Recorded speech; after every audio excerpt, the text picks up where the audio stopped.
Today we're diving into the world of investments and the difference between stocks and mutual funds. If you're new to investing or just looking to refresh your knowledge, you're in the right place. Let's start with stocks.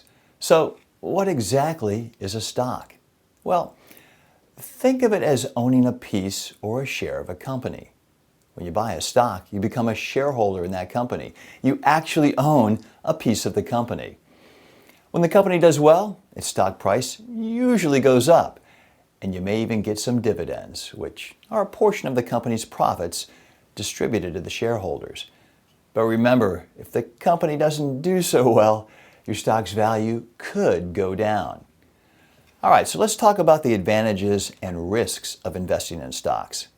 One of the big advantages is the potential for high returns. If you pick the right stocks, your investment can grow big time. On the flip side, stocks can be considered risky.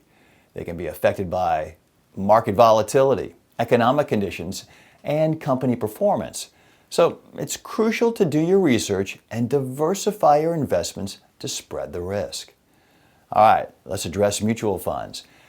These are investment packages that contain a mix of different stocks, bonds, and other securities. When you invest in a mutual fund, you're pooling your money with other investors. That's the mutual part. And they have professional fund managers that will make all the buy and sell decisions within the fund. One major advantage is diversification. Since mutual funds hold a variety of investments, your risk is spread out. So if one stock doesn't do well, it may offset others that perform better. However, mutual funds can come with fees and expenses like management fees and sales charges. It's essential to understand these costs as they can impact your overall returns. So, how do you decide between stocks and mutual funds? Well, it depends on your goals, your tolerance for volatility and risk, and how involved you want to be in managing your investments. If you're comfortable with risk and enjoy researching individual companies, stocks might be your preference.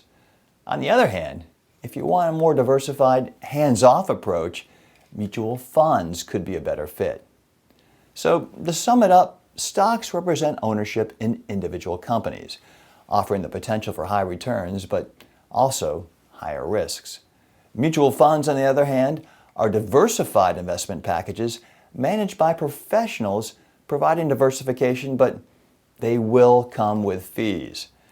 No matter which you choose, remember that investing carries some degree of risk. That's why it's called an investment and not a guaranteesment. It's crucial to do your homework and potentially seek advice from a financial professional. There you have it, a simple breakdown of the difference between stocks and mutual funds. I hope this helps you take stock of your financial life.